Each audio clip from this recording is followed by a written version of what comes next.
Hi there, this is David and welcome to the Top 20 PlayStation 2 Towns, Part 1. For my previous Top 10 Towns lists on the SNES and the PlayStation, I split them up into 3 different parts, based on the series or the developer, but that wouldn't really work here. Considering that the Final Fantasy series kind of started to go off the deep end, and many other developers really stepped up their game with the release of this console, I decided to instead do a Top 20 Town list, with this one counting down numbers 20 to 11, and part 2 covering the traditional top 10. So, let's relive the good old days where the floodgates were open and those classic JRPGs all had wonderful towns. Number 20. Crystal City of Romancing Saga, Minstrel Song. I've always been intrigued by the Saga series, having loved the 3 that I played on the Game Boy. I was super excited to play the Frontier games, but they were actually somewhat disappointing to me. However, this game, a remake to the original Romancing Saga on the SNES, is a masterpiece.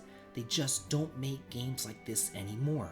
There are tons of towns all over the map, each of them unique, jam-packed with quests, and shockingly, voiced NPCs. Square must have thought that this series would take off in the West to invest so much money into voice acting like that. Of all the cities in the world, the most beautiful, serene, and interesting one is Crystal City. Taking inspiration from ancient Rome, its marble-lined streets are buffeted by canals and waterfalls, and the palace is really a sight to behold. Number 19. Noir, Alchemic City of Atelier Iris 2, the Azoth of Destiny. When these alchemy games first came out on the PlayStation 2, I eagerly picked them up and played all 3 of the Iris games, as well as the 2-man Alchemia games. For the most part, I really enjoyed them. But as I've gotten older, I've unfortunately lost patience for sitting around a pot and crafting items endlessly, to the point where now I pretty much hate crafting in general, and I haven't touched the series since the game's on the PlayStation 3. But anyway, enough history. Atelier Iris 2 is pretty much split into 2 separate games, one where you follow Felt on his adventures throughout the world, and another, more intimate journey, where you pretty much stay inside Noir the entire time and watch Weiss grow as an alchemist. It's actually pretty cool, because you get to see her evolve as a person and develop friendships with all the townsfolk. It really does begin to feel like home. Number 18. Little Twister of Wild Arms 3. It's no secret that I love the Wild Arms series. After all, they were one of the first franchises that I ever Let's Played on this channel. Set on the dying planet of Filgaia, with an old Western motif, they are truly unique outliers from the standard medieval fantasy JRPGs, and nothing epitomizes this like Little Twister. This is where the game truly takes off. You have your mediums, you have your party together, and before you're able to access the town, you get to ride horses across the landscape. Nothing says Old West like galloping horses striding and jumping through a wasteland. Here you'll also learn a bit about your more enigmatic party member, Jet, and let's not forget that later in the game you'll be back here when you unlock the Black Market. Number 17. Mirumu Village of Grandia 2.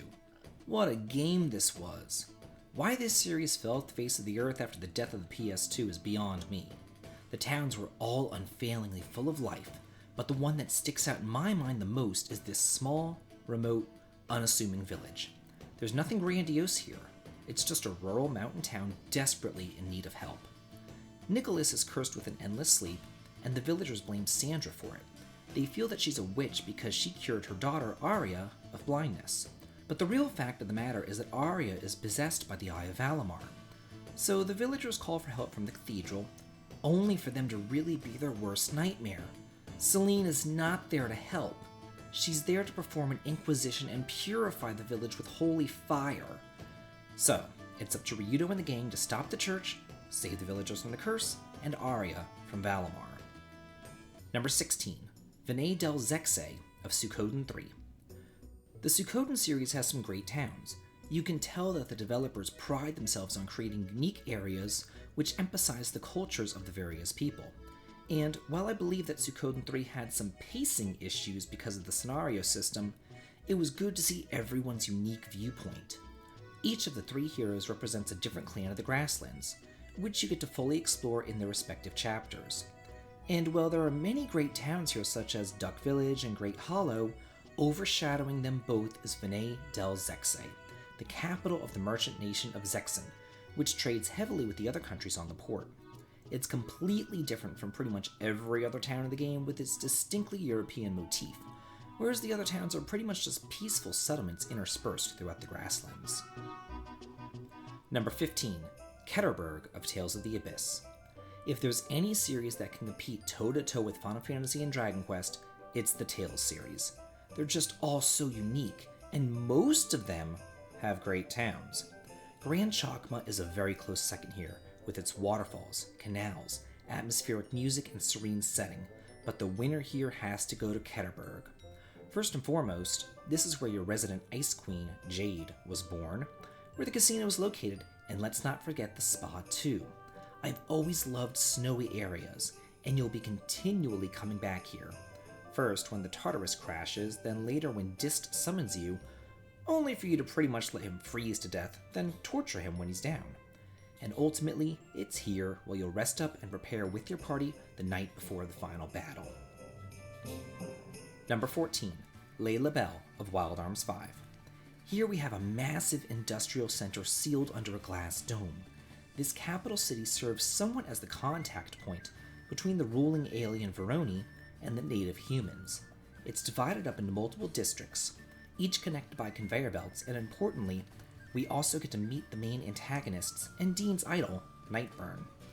Up to this point, arriving at the Golem Hunters Guild has pretty much been your entire goal, but unfortunately, they don't want to grant Dean a license, and instead give him the runaround.